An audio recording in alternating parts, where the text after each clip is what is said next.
Welcome everyone to Lecture 6 of AI Robot Systems at GNU. Today we're going to explore one of the most fundamental concepts in autonomous robotics, rigid body transforms. Whenever we make a robot move, sense, or plan, we need to know where it is and how its parts relate to one another. This lecture will help us build that mathematical language. We'll see how coordinate frames describe position and orientation, and how transformations let us translate information between sensors, the vehicle, and the world. By the end of this lecture, you'll understand how our F1/10th race car keeps track of itself on the track. In this lecture, we'll learn one of the most fundamental mathematical tools in robotics: rigid body transformations.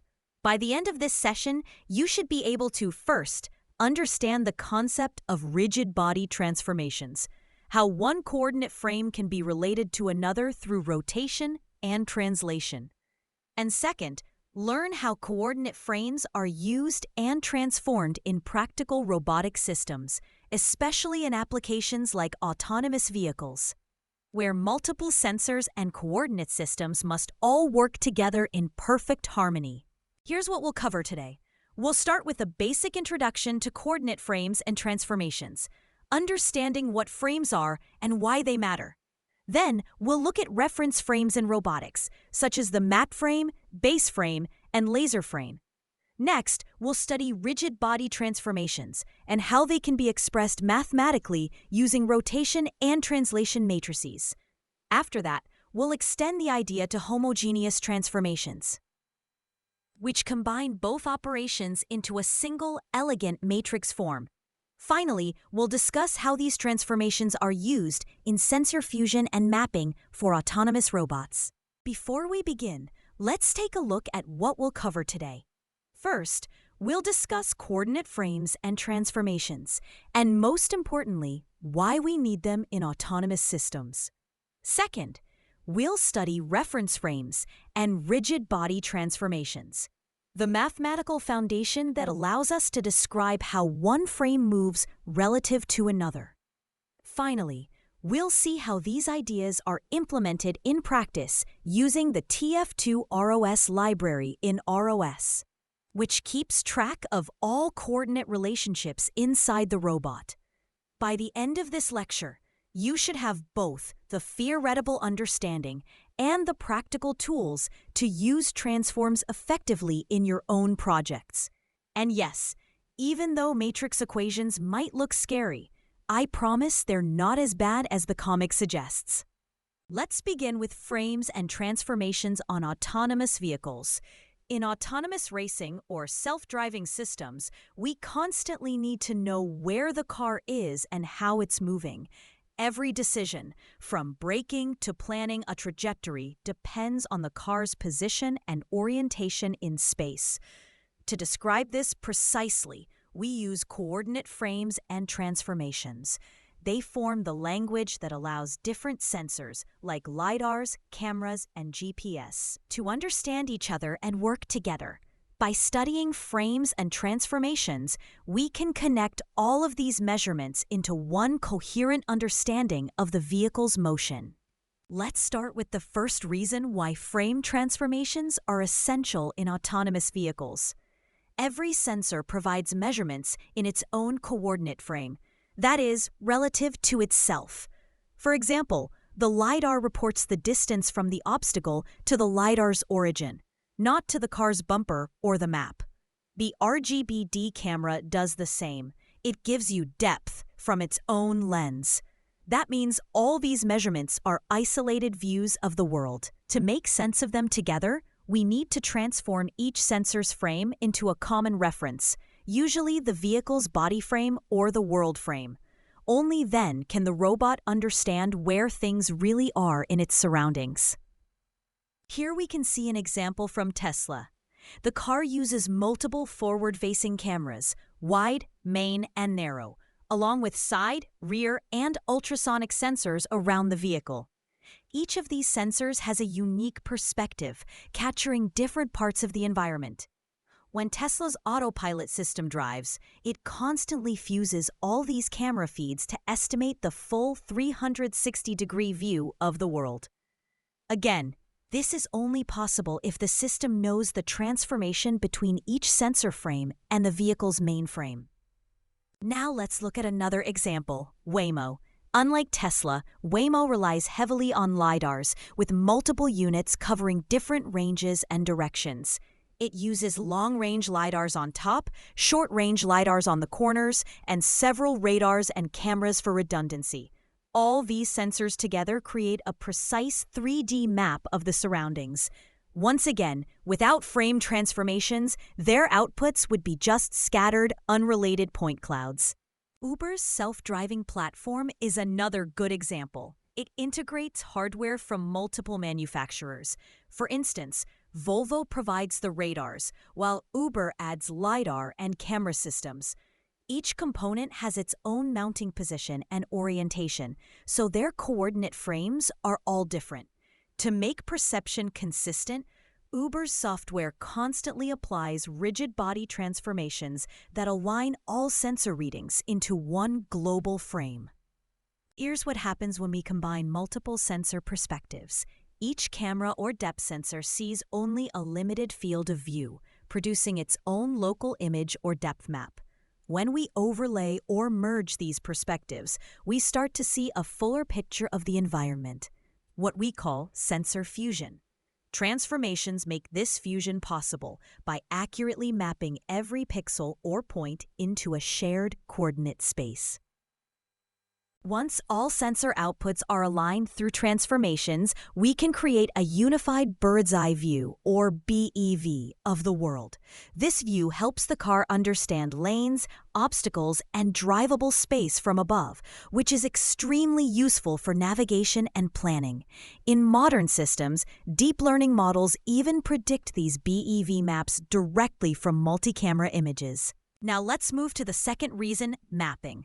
In practice, we don't create one huge map at once. Instead, mapping systems like Google Cartographer build several small, locally consistent maps called submaps.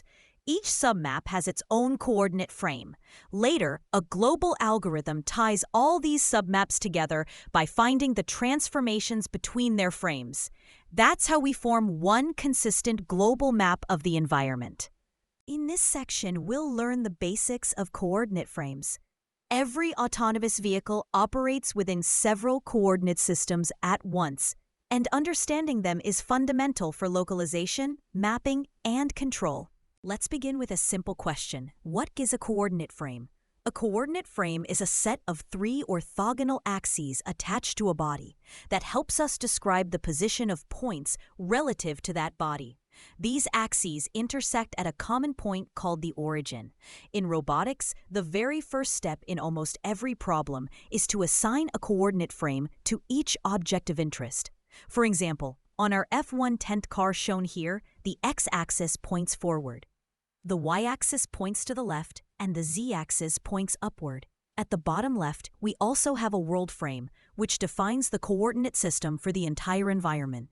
Any robot's position can be expressed relative to this world origin. Why do we need coordinate frames? There are two major reasons. First, they allow us to represent positions compactly. For example, a robot's location in the world frame can be written simply as a column vector. X equals 2.1, Y equals 4.2, Z equals 0. Second, they let us represent orientations compactly, showing how one robot or sensor is rotated with respect to another frame. On the left, we have the absolute coordinates of a robot in the world frame. On the right, we see relative coordinates between two robots, R1 and R2, each with its own local frame. There's an important point here. Coordinates have no meaning unless we specify which coordinate frame they belong to. A position value like 2.1, 4.2 only makes sense if we say it's measured in the world frame or maybe in the robot's local frame. That's why we define the pose of a robot as a combination of position and rotation. Without knowing the frame, even identical numbers can describe completely different places in the real world. Beyond positions and orientations, coordinate frames help us relate information observed by different robots and sensors. For example, we might want to align data from different sensors mounted on the same drone, or compare the motion of the same car at different time steps, time t and time t plus 1. This is where rigid body transformations become essential. Mathematically, a rigid body transform consists of a rotation r and a translation t. We often bundle them in a homogeneous transform H, which moves points from one frame to another. Point in frame B equals H from A to B times point in frame A. This is the backbone of perception, mapping, and control. It lets us convert local sensor views into a global understanding that the planner can use. They allow us to mathematically transform points and vectors from one coordinate frame to another, ensuring that all measurements are expressed consistently. Finally, let's discuss the direction of axes, which is crucial for keeping transformations consistent. Robotics always uses the right-handed coordinate system. Here's an easy mnemonic. Extend your right hand. Your index finger points along the positive x-axis, your middle finger along the positive y-axis, and your thumb along the positive z-axis. In contrast, the left-handed system, sometimes used in graphics, has the z-axis pointing in the opposite direction. In robotics and ROS, we always stick to the right-hand rule so that all frames remain consistent. Now that we understand what coordinate frames are, let's move on to how we can connect them. This section is about transformations and frames, how we mathematically describe the relationship between one frame and another. Let's begin with the map frame. This is similar to a map that tells you are here. The map frame defines a global reference for everything in the environment. In the context of robotics, it answers the question, where am I with respect to the map? Each point in the map has coordinates measured from the map origin, usually defined as the lower left corner or a specific reference point. Next, let's consider the sensor frame. This represents how the world looks from the perspective of the sensor. For example, a LiDAR mounted on the car measures distances around it, but only relative to its own origin and orientation. However, if we look only at the sensor frame, we don't know where those obstacles are on the map, nor where the robot itself is located globally. To solve that, we must link the sensor frame and the map frame together using transformations. Here we see an example with a LiDAR mounted on the F-110 car. The LiDAR is positioned above the car body, which means its coordinate frame is offset from the car's body frame. On the right, you can see the distance readings returned by LiDAR. Each blue line represents the distance to a detected obstacle. But again, these distances are in the LiDAR's frame, not the world frame. Because the LiDAR is not located exactly at the car's origin, we must account for these offsets. For example, there might be a vertical offset delta z and a horizontal offset delta x between the LiDAR and the car's frame. If we ignore these, the measured points will appear at the wrong positions on the map. By applying the correct transformation matrix, we can express LiDAR points accurately in the map or world frame. On the right, we can visualize the transformation result. The raw LiDAR points, originally in the sensor frame, are now represented in the car's or world's coordinate frame. This step is essential for building an accurate map and for tasks like localization and obstacle avoidance. Imagine a world without frames or transformations. The LiDAR still collects data, but every point remains floating in its local frame, making the scene chaotic and meaningless. We cannot tell where obstacles are, where the robot is, or how it moved. This is why transformations are fundamental. They bring order to sensor data and allow robots to understand and navigate the world coherently. Here we can finally see the actual motion of the car on the map. Each colored region represents LiDAR measurements accumulated over time. As the vehicle moves, new scan points are continuously transformed from the LiDAR frame to the map frame. You can think of this process as the car painting its environment while moving. Each frame adds new strokes of points, and together they build the full map. The red line in the center indicates the car's estimated trajectory. When transformations are computed correctly, the scans from different time steps align perfectly, and the map becomes clean and consistent. If transformations were incorrect or offsets ignored, the points would appear jittery or misaligned, producing a distorted, drifting map. To interpret all these measurements correctly, we must convert them between coordinate frames. For example, LiDAR data is captured in the laser frame, but the robot's motion is described in the car frame, and localization happens in the map frame. So we need transformations that connect these frames together. You can imagine each frame as a small coordinate box attached to a specific part of the robot. The laser on top, the car's center, and the global map. Without linking them, the system cannot know where the scanned points actually lie in the world. We can classify transformations into two main types, static and dynamic. A static transformation describes the fixed geometric relationship between two rigidly connected frames, such as the car and its LiDAR. Once calibrated, it doesn't change. The second type is called a dynamic transformation. This describes how the car's pose, its position and orientation, changes over time as it moves. More concretely, the map frame is fixed to the world. It does not move. The car frame, however, moves with the vehicle. It shifts forward, turns, and rotates as the car drives. At every time step, we need to know where the car frame is with respect to the map frame. That changing relationship is exactly what a dynamic transformation represents. For example, if the car moves forward by 2 meters and rotates slightly to the right, we can express this change with a rotation matrix R of t and a translation vector t of t. Together, they form a transformation matrix H map to car of t, which tells us where the car is and how it's oriented at time t.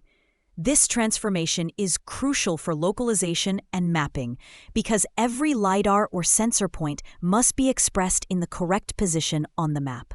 Without continuously updating this transformation, all measurements would drift or overlap incorrectly. In short, static transformations describe sensor mounting. Dynamic transformations describe the robot's motion through the world over time. Before going further, let's recall what we mean by a rigid body. A rigid body is one whose shape doesn't deform. The distance between any 2 points on it stays constant, no matter how it moves or what forces are applied. For example, a piece of Play-Doh isn't rigid, it squishes when pressed. But our robot chassis is rigid. Every sensor mounted on it moves in perfect synchrony with the base. That's why we can use rigid body transformations. Rotations and translations that keep distances and angles unchanged. These transformations let us relate coordinates between the LiDAR, the car, and the map precisely. Now that we understand what frames and transformations are in theory, let's see how they actually appear on our F110 platform. In this section, we'll identify the main reference frames used on the car, the map frame, the car or base frame, and the laser frame. We'll also see how these frames are connected through rigid body transformations. Why do we need multiple reference frames? Because the robot needs to understand where it is in the world and how the sensor's measurements relate to the car's motion and control. For instance, the map frame represents the global coordinate system fixed to the environment. The laser frame is attached to the LiDAR sensor and moves with it. When we can express the laser scan in the map frame, the robot can plan motion with respect to the environment instead of just the sensor view. Measurements collected in the laser frame give us raw information about nearby obstacles. The LiDAR can detect walls, doors, or cones, but it only knows them relative to itself, not in the world. So, when we visualize data in the laser frame, we see how the world looks from the sensor's point of view. But we don't yet know the robot's true position in the map. When we transform those measurements into the map frame, everything finally starts to make sense. Now each point in the scan aligns with the real-world structure, the corridor, the walls, and the open space. We can clearly see where the robot is in the environment. This is the foundation of localization and mapping. When we visualize the world only in the laser frame, we see limited, local information, just what the LiDAR can sense right now. But when we convert those same scans into the map frame, we integrate all the data into a single global picture. The world becomes consistent. Every measurement makes sense relative to the environment. That's why all perception and planning systems ultimately rely on transformations between these frames.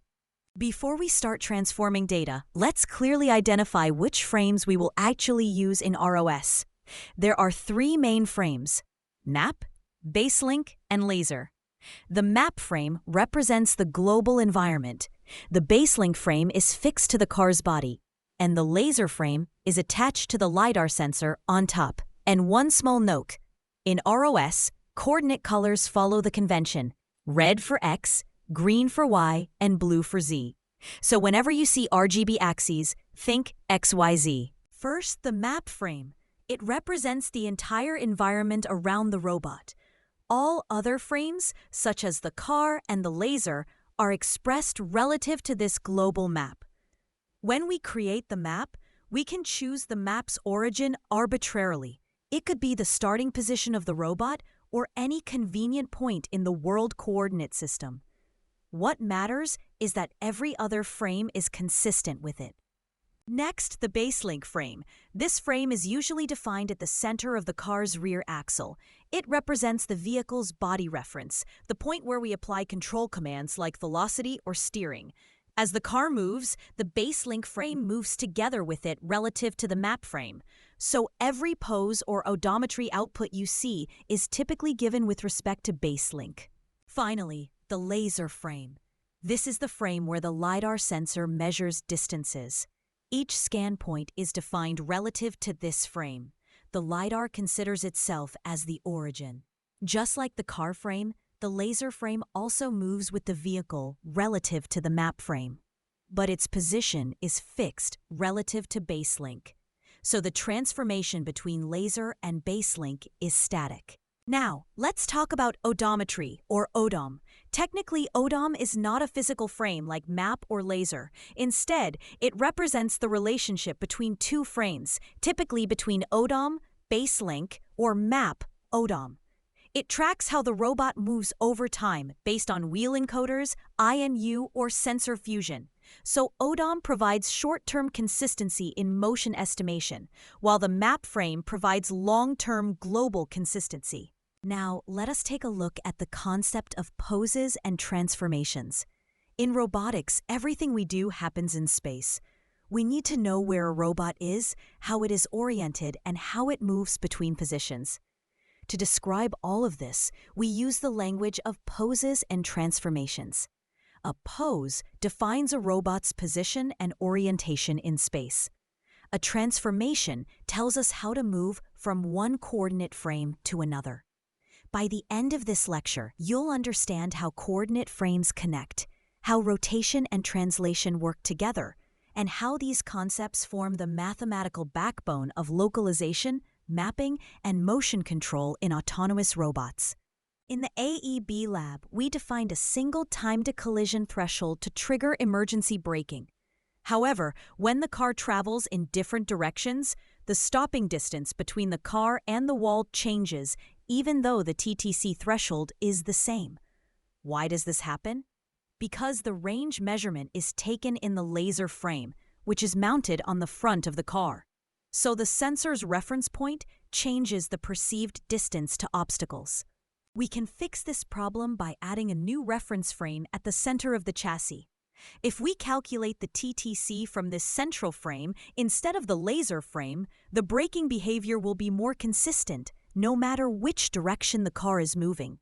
Now here's the key question. Once we have added this new frame, how do we transform the original measurements, which were in the laser frame, into this new chassis center frame? This is exactly where pose and transformation matrices come in.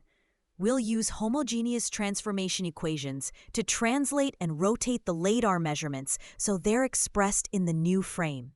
Let's start with the idea of rigid body transforms. In robotics, a rigid body transform describes how one coordinate frame relates to another without any deformation or scaling. That means we only have rotation and translation. Here, we see a reference frame A with its X, Y, and Z axes. We'll use this as our base frame.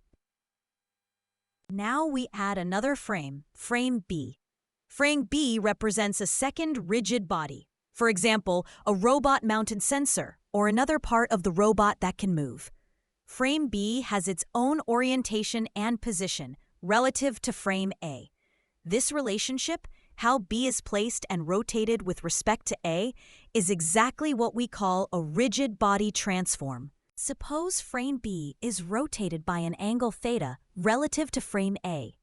This angle represents the orientation difference between the two frames. Every point in frame B can now be expressed in terms of frame A through a rotation matrix that depends on theta. This is the foundation of how we convert measurements between coordinate systems. Let's make it concrete with a 2D example.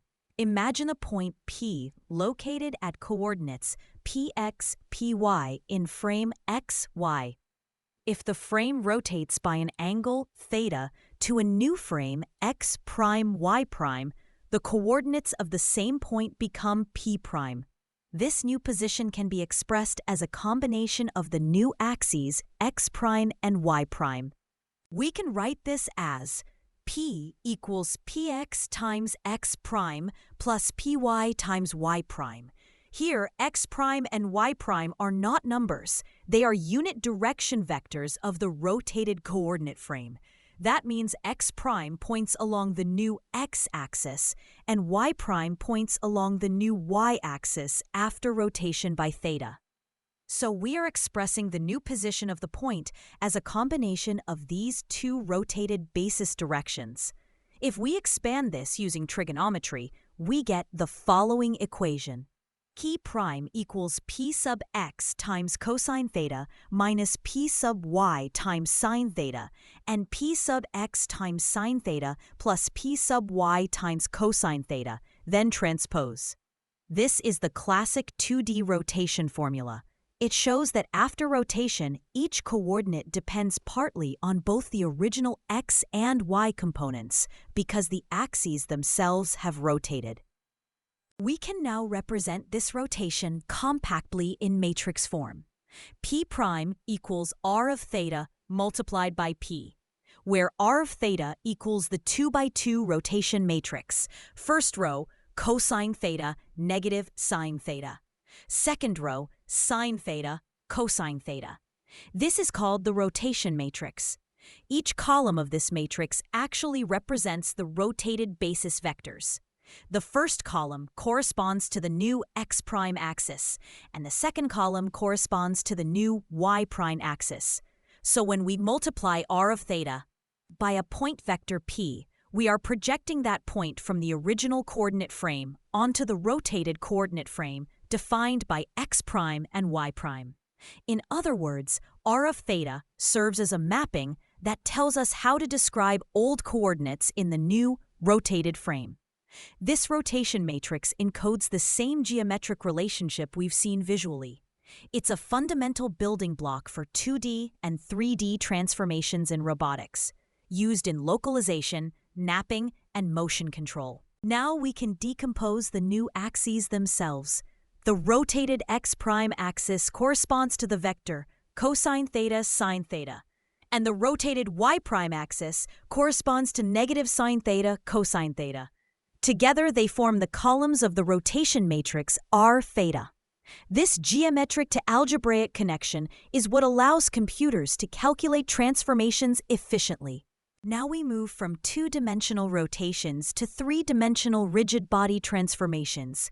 In 3D space, each coordinate frame, like frame A and frame B, has its own three axes, x, y, and z. To describe how frame B is oriented relative to frame A, we use a special kind of matrix called a rotation matrix. Each axis of frame B can be written as a linear combination of the basis axes of frame A. That means we can express as following: xb, yb, zb. Each element Rij tells us how much one axis of B overlaps or projects onto one axis of A.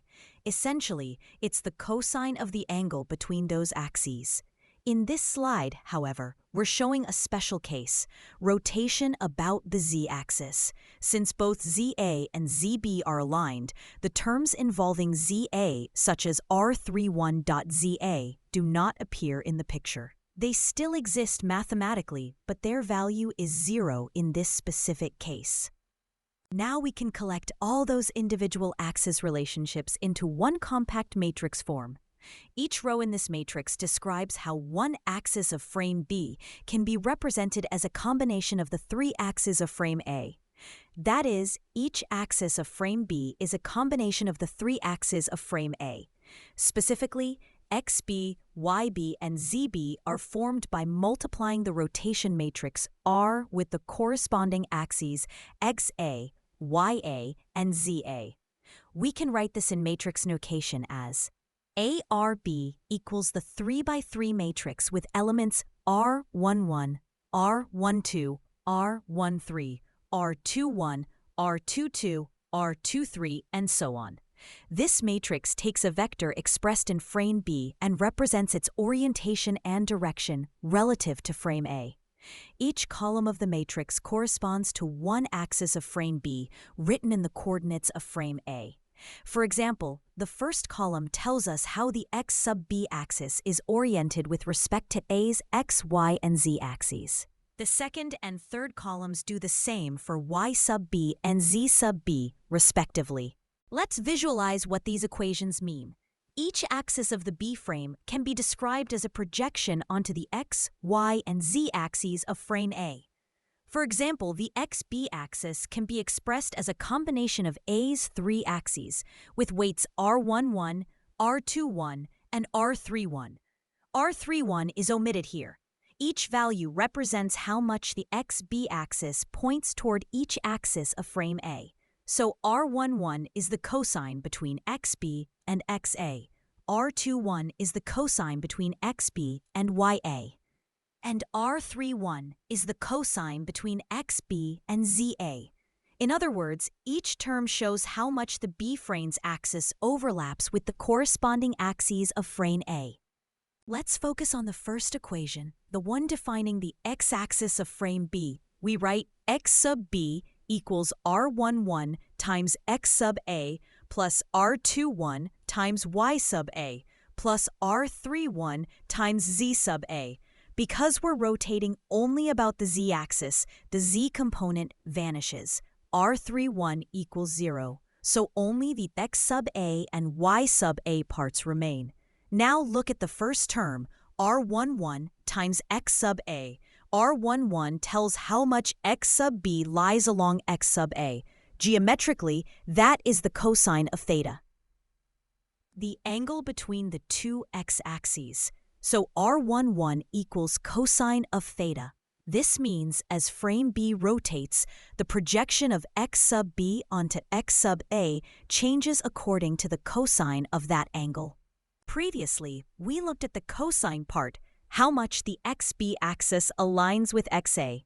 Now let's look at the second term, the part that comes from ya. When the frame rotates by an angle theta around the z-axis, the xb axis not only projects onto xa, but also tilts slightly toward ya. That y direction part is represented by R21 times ya. It tells how much xb leans toward ya, and geometrically, that amount equals sine of theta.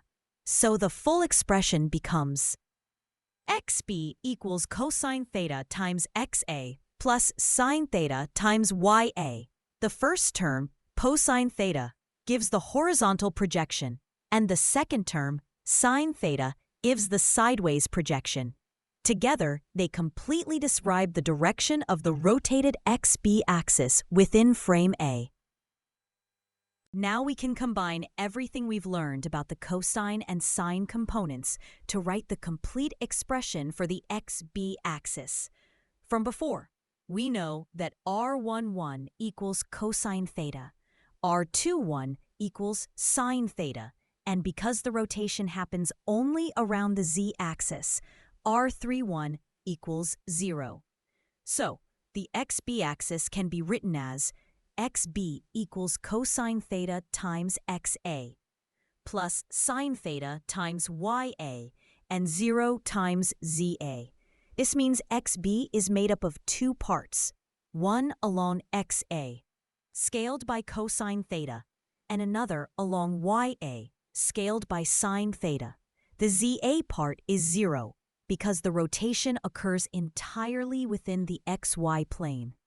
Geometrically, that means the XB axis stays flat on the plane, simply rotated by an angle theta from XA. Now we can put everything together to form the complete 3x3 rotation matrix.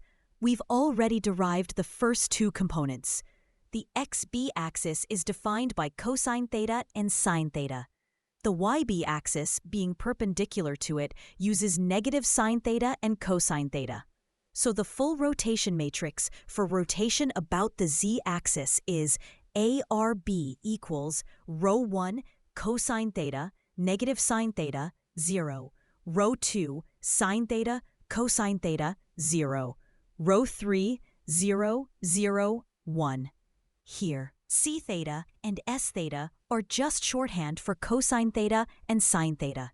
This matrix converts coordinates from frame B into frame A, showing how frame B is rotated by an angle theta around the z-axis. Notice that the bottom row, 0, 0, 1, means there is no rotation out of the XY plane. The z direction stays fixed. This rotation matrix is one of the fundamental building blocks in robotics, computer vision, and rigid body dynamics. Now that we've built the rotation matrix, let's see what we can actually do with it. If we know a point P expressed in frame B, and we know the rotation matrix that aligns frame B with frame A, we can find where that same point appears in frame A. Mathematically, we write this as P in A equals ARB times P in B. For example, if theta equals pi over 6 and our rotation matrix is 0.86, negative 0.5, 0, 0.5, 0.86, 0, and 0, 0, 1, then the result is P in A equals negative 2.5, 4.3, 0. This means we've successfully transformed the coordinates of point P from frame B's perspective into frame A's reference frame. But here's an important thing to remember. The rotation matrix only handles orientation. It tells us how the axes of one frame are rotated relative to another. What if the origins of the two frames are not at the same location? Rotation alone cannot capture that. In this example, both frames share the same origin, so we only needed rotation. But once the frames are displaced in space, we must include translation to fully describe the rigid body transform. Now we introduce a new concept, the displacement vector, denoted as d frame of AB. This vector points from the origin of frame A to the origin of frame B. It tells us how far and in which direction frame B is located relative to frame A. In other words, it captures the translation component of the rigid body transform. A complete rigid body transform therefore includes two parts: rotation, handled by the rotation matrix, and translation, represented by the displacement vector. Now, let's bring back our point P, or more precisely, the position vector P that represents where P is located in space. This vector is currently defined in frame B, meaning it describes the coordinates of P as seen from frame B's origin and axes. But our goal is to express the same vector, that is, the same physical point, in frame A. To do this, we must account for two effects. First, the rotation between the coordinate axes, and second, the translation between the two frame origins. Mathematically, this means we first rotate the vector using the rotation matrix RAB, which aligns frame B's axes with those of frame A. Then, we shift the result by the displacement vector DAB, which represents how far frame B's origin is from frame A's origin. This process converts the local position vector PB into the global position vector PA. In this figure, we can clearly see how a point defined in one frame is represented in another. The black vector shows the displacement from frame A's origin to frame B's origin. It's called DAB, and it tells us where frame B is located in A's space. The short purple vector starting at frame B's origin is PB, the position of point P as seen in frame B. But what we actually want is the position of that same point as seen from frame A. So we take the purple vector PB, rotate it according to the orientation of frame B, and then translate it by the black displacement vector. The result is the long purple vector labeled PA, which represents the point P in frame A's coordinates. Geometrically, this means PA equals the rotated version of PB plus the displacement DAB. Now we can write the complete rigid body transformation. P in A equals RAB times P in B plus DAB. The first term rotates the point from frame B's orientation into frame A's, and the second term shifts it to account for the displacement between the two frames. We've now come full circle, from simple two-dimensional rotation matrices to the complete three-dimensional rigid body transformation used throughout robotics and computer vision. Now we can summarize everything we've learned about rigid body transforms. The equation on the screen shows the complete relationship between the two coordinate frames. A point P, or more precisely, its position vector P, can be expressed in frame A by combining rotation and translation from frame B. We start with the local coordinates of the point in frame B, called P in B. Then we rotate them using the rotation matrix RAB, which aligns frame B's orientation with that of frame A. Finally, we add the displacement vector DAB, which shifts the result from frame B's origin to frame A's origin. Altogether, we get the equation P in A equals RAB times P in B plus DAB. This is the fundamental expression of a rigid body transform. It unifies rotation and translation into a single, elegant model. And now we are back to the future because this single equation connects everything we've discussed. From simple two-dimensional rotations to complete three-dimensional transformations. Now we can combine both rotation and translation into a single unified equation.